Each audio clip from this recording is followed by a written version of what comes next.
Sydney. There are no visitors at Australia's biggest zoo due to the coronavirus restrictions, but training and feeding times must keep to schedule, keepers say, particularly for animals that perform in live shows like sea lions and birds of prey. Animals don't seem to react differently, however they would definitely notice that there are no crowds out here when we are doing training sessions on stage, said Danielle Fox, supervisor of marine mammals at Sydney's Taronga Zoo.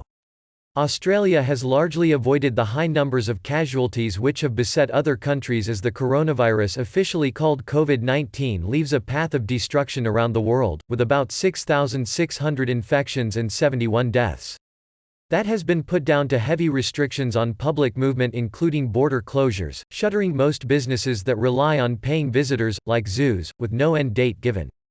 But the absence of crowds does not affect the needs of animals, and their keepers said they are sticking to routines including keeping the same feeding times, cleaning of enclosures and training, albeit with the option to roam around the deserted waterfront park.